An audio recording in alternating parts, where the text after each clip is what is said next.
ప్రశస్తమైన వాక్యం ఇది. సామెతల గ్రంథం 28:13.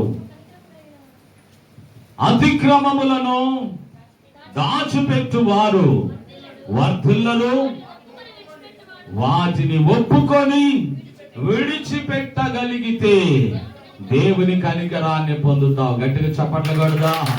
దేవుని కనికరాన్ని పొందే దారి దొరికింది మనకి.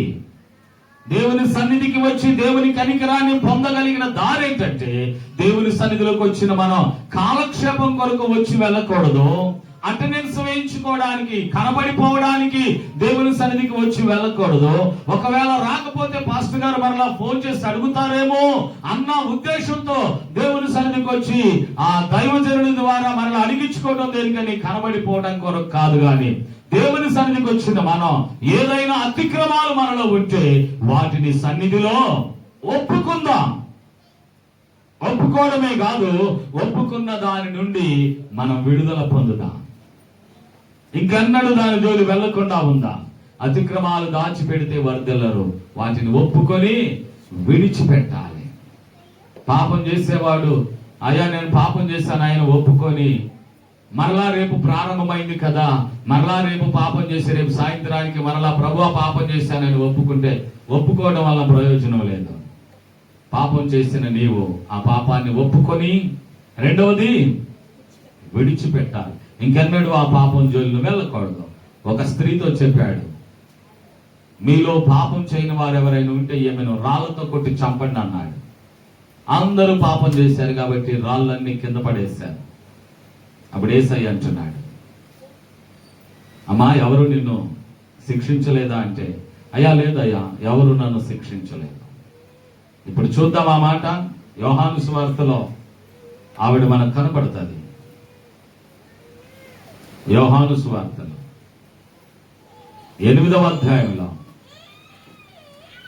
10వ వచనం. యేసు తల ఎత్తి చూసి, అమ్మా వారెక్కడున్నారు, ఎవరునూ నీకు శిక్ష విధింపలేదా అని అడిగినప్పుడు ఆమె అంటుంది, లేదు ప్రభువా అన్నది. అప్పుడు యేసయ్య అంటాడు, అందుకు యేసు, నేనును నీకు శిక్ష విధింపను, నీవు వెళ్ళి ఇక ఎన్నడూ పాపము చెయ్యొద్దు అని చెప్పాడు. ప్రైజ్ అలా. ఆయన పాపములు క్షమించాడు. అందరూ పాపం చేసిందని పట్టుకొని రాళ్లతో కొట్టడానికి యేసయ్య ముందు నిలబెట్టారు. బోధకుడా పాపం చేసింది, ధర్మశాస్త్రంలో రాళ్లతో కొట్టి చంపమని ఉంది, నువ్వేం చెప్తావు అని అడిగారు. యేసయ్య అంటాడు, అలానే చేద్దాం, కానీ మీలో ఎవడు పాపం చేయలేదో వాడు రాయి మొదట వెయ్యండి అన్నాడు. ఎవరికి వారు ఎదుటోళ్ళు పాపం చేశారంటారే కానీ మరి మన సంగతి ఏంటి? మనలో పాపం లేదా? ఎదుటోడిని ఏలు పెట్టి చూపించకుండా మన పరిస్థితి ఏంటి? అందుకే ఒక చెయ్యి ఎదుటి వానికి వెళ్ళి ఒక వేలు చూపిస్తే మనకెళ్ళి 4 వేలు చూపిస్తున్నాయి. ఎదుటివాడిని నిందించడం, ఎదుటివాడిని చులకన చేసి మాట్లాడటం, ఎదుటివాడిని తప్పుడోడు అంటాం, ఎదుటివాడిని పాపిస్తోడు అంటాం, ఎదుటివాడిని దుర్మార్గుడు అంటాం, ద్రోహి అంటాం, వ్యభిచారుడు అంటాం, దొంగ అంటాం, ఇవన్నీ కట్టి పెడదాం. మన సంగతి ఏంటి? వారికంటే ఎక్కువ వ్యభిచారంలో మనం ఉన్నామేమో, వారికంటే ఎక్కువ దొంగతనం మన మీద ఉందేమో, వారికంటే ఎక్కువ అబద్ధకోరులంగా మనం ఉన్నామేమో. అందుకని ఎదుటి వారిని అనడం మానేసి మన సంగతి చూద్దాం. దేవుడు మనల్ని క్షమించాడు. ఇంకెన్నడూ మనము పాపము జోలి పోకుండా ఉందము గాక. అతిక్రమాలు దాచేవాడు వర్ధిల్లడు, వాటిని ఒప్పుకోవాలి, విడిచిపెడితే అప్పుడు దేవుని కనికరాన్ని పొందుతారు. మొదటిది దేవుని కనికరాన్ని పొందే దారి అతిక్రమాలు దాచుకోకుండా ఒప్పుకొని విడిచిపెట్టడం. రెండవ దారి చూద్దాం. లోకాసు వార్త 1వ అధ్యాయంలో, లోకాసు వార్త 1వ అధ్యాయం 50వ వచనం. దేవుని కనికరాన్ని పొందవలసిన రెండవ దారి చూద్దాం. 1వ అధ్యాయము 50వ వచనం. ఆయనకు అంటే మన ప్రభు అయిన యేసు క్రీస్తుకు భయపడు వారి మీద ఆయన కనికరము తరతరములు ఉంటుంది. గట్టిగా చప్పట్లు కొడతావా? దేవునికి భయపడే వారి మీద దేవుని కనికరం ఉంటుంది. చాలా మందికి దేవుడు అన్నా కూడా భయం లేదు. ఎటు ఇంట్లో వాళ్ళకి భయపడవు, ఇంట్లో పెద్దలకి భయపడవు, భార్యగా భర్తకు భయపడవు, భర్తగా నువ్వు భార్యకు భయపడవు, నీ ఇంట్లో తల్లిదండ్రులకు భయపడవు, సేవకుడు చూస్తున్నాడు కానీ సేవకుడికి భయపడవు, నీ ఉద్యోగాలు చేసే కాడ, వ్యాపారాలు చేసే కాడ తోటి వారు, ఇరుగు పొరుగు వారు, లేకపోతే నిన్ను పరిశీలిస్తున్నారన్న వాళ్ళకి భయపడవు. మరి దేవుని సంగతి ఏంటి? దేవునికి భయపడవా? ఒకడు ఉన్నాడు బైబిల్లో, ఎవరిని లెక్క చేయడంట. వాడి సంగతి ఏందో చూద్దాం ఒకసారి. లోకాసు వార్తలోనే ఉంటాడు. ఆ విషయాన్ని ఒకసారి చూద్దాం. అమ్మ చెప్పు. 18వ అధ్యాయం 2వ వచనం. దేవునికి భయపడక మనుష్యులను లక్ష్య పెట్టడు వాడు.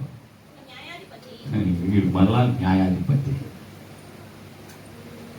దేవుడన్నా కూడా భయం లేదు, మనుషులన్నా లెక్కలేదు. ఎవరికి భయపడ్డో వాడికి మళ్ళా న్యాయాధిపతి పోస్టు. Praise the lord. దేవునికి భయపడే వారి మీద దేవుని కనికరం ఉంటది. నేను ఎవరికి భయపడననే వారి మీదకు దేవుని కనికరం పొరపాటున రాదు. వీడి దగ్గరకు ఒక ఆవిడ వచ్చింది, న్యాయం చేస్తావా అయ్యా అనుకుంటా. ఆవిడకి వెనక ముందు ఎవరు లేరు, భర్తను కోల్పోయింది, విధవరాలు. ఆమె డైలీ రావడం, అయ్యా నాకు న్యాయం చేస్తావా అని అడగడం ఇరుగు పొరుగు వాళ్ళందరూ చూస్తున్నారు. కొంతమందికి ఇరుగు పొరుగు వాళ్ళు చూస్తున్నారన్నా కానీ భయం ఉండదు. వీడికి అసలు దేవుడన్నా భయం లేదు, ఎవడన్నా భయం లేదు. పైగా వీడికి మంచి పోస్ట్ ఉంది, వీడు న్యాయాధిపతి. ఈ విధవరాలు, భర్తను కోల్పోయిన ఈ విధవరాలు ప్రతిరోజు ఇంటికి వస్తా ఉంది. చూసే వాళ్ళు ఏమంటారు, ఏమనుకుంటారు అంటారనే సంగతి పక్కన పెడదాం. ఏమనుకుంటారు? సరే, ఇలా దేవుని దగ్గరకు మనం వెళ్ళగలిగితే అన్ని చంపుకొని సమస్తాన్ని విడిచిపెట్టి కార్యం జరగట్లేదు అనిపించిన బయలుదేరా. 2వ రోజు వచ్చావు, కార్యం జరగల, అయినా బయలుదేరా. విసుగు చెందకో. జీవిత కాలం అంతా దేవుణ్ణి వెంబడించడంలో విసుగు చెందబాకు. తప్పకుండా దేవుడు తగిన సమయంలో నీ మీద కనికరము చూపిస్తాడు. దేవునికి భయపడిన వాడే అద్భుతమైనటువంటి న్యాయం ఆవిడికి చేశాడు. ఎందుకో తెలుసా? ప్రతిరోజు నా దగ్గరికి వస్తుంది, చూసే వాళ్ళు ఏమనుకుంటారో అని చెప్పేసి ముందు అర్జెంటుగా ఒక న్యాయం చేసి పంపించేద్దాంరా బాబు అనిపించింది. ఎంతటి దుర్మార్గుడికైనా పనిచేసి పెట్టి పంపించేద్దాం, ఎందుకు వచ్చింది గొడవ అనేటట్లుగా దేవుడు వారి మనసును మార్చేస్తాడు. అలాగే నువ్వు ఒకవేళ ఎవరికీ భయపడని స్థితిలో ఉన్నట్లయితే కఠినమైన బండరాలను కూడా దేవుడు కరిగించబోతున్నాడు. గట్టిగా చెప్పండి కూడా. Praise the Lord. రాతి గుండెను వాళ్ళలో నుంచి తీసేసి మాంసపు గుండెను పెట్టగలిగిన దేవుడు మన దేవుడు.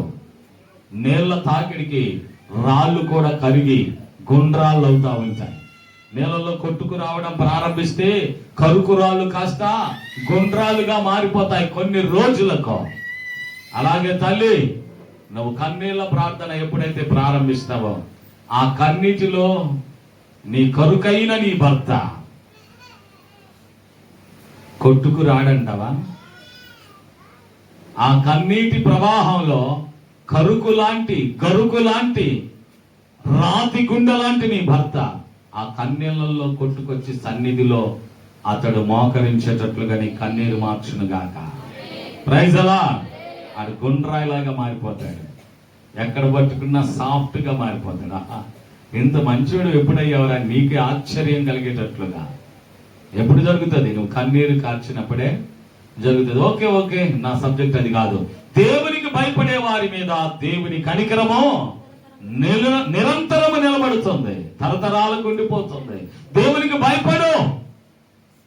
నేను ఎవరికి భయపడండి, ఎవరిని లెక్క చేయనండి, నాకు అసలు దేవుడు అన్నా లెక్క లేదంటే ఖచ్చితంగా దానికి ఒక రోజున లెక్క నువ్వు చెప్తావు. దేవునికి భయపడు, తప్పకుండా దేవుని కనికరము నీ మీదకి వస్తుంది. ఎన్నాళ్ళు దేవుని దగ్గరికి వచ్చావు? ఎప్పుడైనా దేవునికి భయపడ్డావా? దేవుని మాట దేవుడై ఉన్నాడు, నమ్ముతారా? దేవుని వాక్యం ఏమై ఉంది? దేవుడే. ఆది యందు వాక్యం ఉండెను, వాక్యము దేవుని యొద్ద ఉండెను, ఆ వాక్యమే దేవుడు. చెప్పబడుతున్న వాక్యము దేవుడై ఉన్నాడు. ఈ వాక్యానికి, చెప్పబడుతున్న మాటకి ఎప్పుడన్నా భయపడ్డావా? చాలా మందికి భయపడటం ఏమో గాని కోపట్టం చూస్తూ ఉంటారు. నా గురించి చెప్తానేది అయ్యారు అంటారు. అయ్యా ఇక్కడ లేరులే, నాకు తెలిసి మన సంఘస్థులు చాలా చాలా చాలా బెటర్. కొన్ని సంఘాలు నేనేదో నా మనసులో దాచుకోకుండా నీకు చెప్పాను అనుకో, పాస్టర్ గారు నువ్వు మైకులో చెప్పేటివేనా?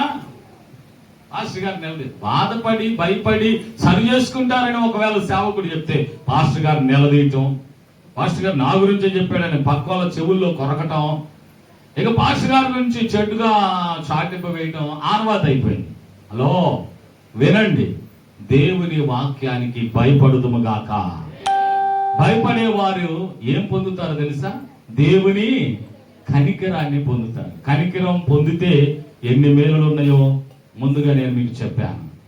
దేవునికి భయపడు, దేవుని దగ్గరికి వస్తున్నావు, దేవునికి భయపడితే దేవుని కనికరాన్ని పొందుతాం. ఇకపోతే మూడవది మత్తయి సువార్త 5వ అధ్యాయంలో కొండ మీద ప్రసంగం. మత్తయి సువార్త 5వ అధ్యాయం 7వ వచనం చూస్తారా? కనికరము గలవారు ధన్యులు, వారే కనికరం పొందుతారు. నీవు దేవుని దగ్గర కనికరం పొందాలనుకుంటే, దేవుడు నిన్ను కనికరించాలని ఆశగా ఉంటే, దేవుడు నిన్ను కనికరిస్తే నీ బ్రతుకు బాగుపడుతుంది, ఆరోగ్యం వచ్చేస్తుంది, అప్పుల సమస్య తీరిపోతాయి, జైలు గోడల్లో నుంచి బయటపడవచ్చు, కోర్టు సమస్యల నుంచి విడిపించబడవచ్చు, నాకున్న ప్రతి పరిస్థితిని చక్కబెట్టుకోవచ్చు అనే ఆశను కలిగి ఉంటే, దేవుని కనికరము ద్వారా ఇవన్నీ పొందుకోవాలనుకుంటే, నువ్వు కూడా దేవుని పట్ల కాదు, నీ పొరుగు వారి పట్ల, దేవుని పట్లే కాదు పొరుగు వారి పట్ల కనికరము చూపించాలి. దేవుని పరిచర్య అంటే ఏదో కనికరము చొప్పున నీకున్న ఆస్తిపాస్తుల్లో కొంత తీసుకొచ్చి దేవునికి ఇచ్చే సంతోషం, కానీ నీ పొరుగు వారి పట్ల కూడా కనికరము చూపుదువుగాక. కనికరము కలిగిన వారే ధన్యులు. ఒకవేళ ఎవడైనా నీ దగ్గర బాకీ పెట్టాడు అనుకో, నీ దేవుడు నిన్ను క్షమించినట్లు నువ్వు కూడా నీ పొరుగు వారిని క్షమించాలి. క్షమించకపోతే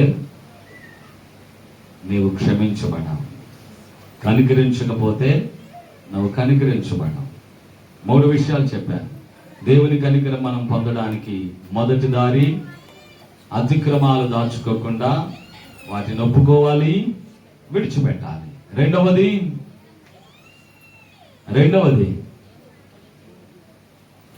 దేవుని కనికరం మన మీదకి రావాలంటే రెండవది యెహోవా యందు భయభక్తులు కలిగి, దేవుని యందు భయభక్తులు కలిగి ఉన్న వారికి దేవుని కనికరం వస్తుంది. మూడవది కనికరం మనం చూపిస్తే దేవుడు మన మీద కనికరం చూపిస్తాడు. 4వ చెప్పి నేను ప్రార్థన చేస్తాను.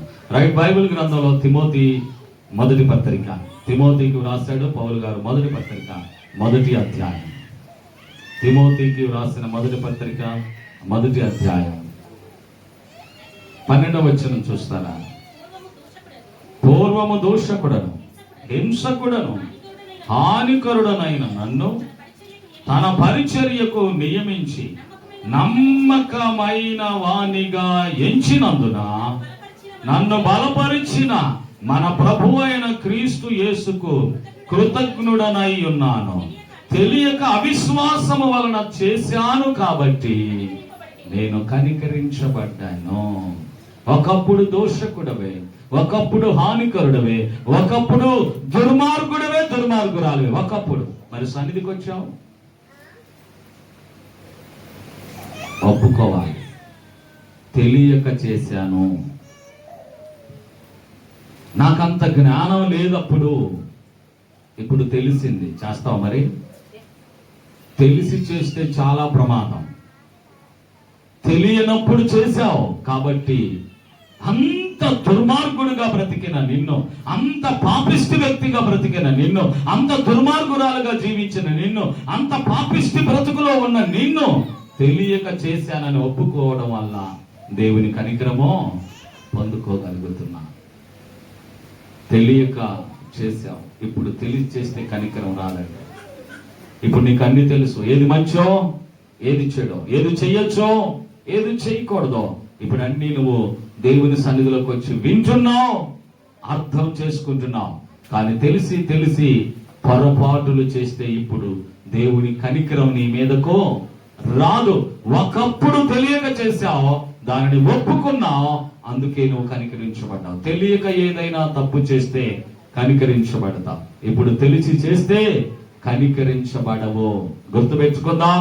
4 విషయాలు దేవుని కనికరం మన మీదకి రావాలంటే అతిక్రమాలు దాచుకోకుండా వాటిని ఒప్పుకొని విడిచిపెడదాం. 2వది, దేవుని యందు భయభక్తులు కలిగి జీవించుదాం. 3వది, నాలో ఉండాలి కనికరం. నేను కనికరించబడాలంటే కనికరాన్ని ఎదుటి వారి పట్ల చూపిద్దాం. 4వది, తెలియక పాపం చేస్తే, తెలియక తప్పుగా ప్రవర్తిస్తే, తెలియక మన అక్రమ జీవితంలో కొనసాగితే, తెలియని పరిస్థితిని బట్టి దేవుని కనికరాన్ని పొందావు తప్ప తెలిసి చేస్తే మాత్రం కనికరము రాదు. తెలియక చేసిన వాటిని బట్టి నువ్వు కనికరించబడదువు గాక. దేవుని బిడ్డలారా గమనించండి, మన దేవుడు కనికరము కలిగిన దేవుడు. చివరిగా హెచ్చరిక మాట లూకాసు వార్త 6వ అధ్యాయం 36వ వచనం చూస్తారా? లూకాసు వార్త 6వ అధ్యాయంలో 36వ వచనం, ఇది హెచ్చరిక మాటగా మనం తీసుకుందాం. కాబట్టి మీ తండ్రి కనికరము గలవాడైనట్టు మీరును కనికరము గలవారై ఉండండి.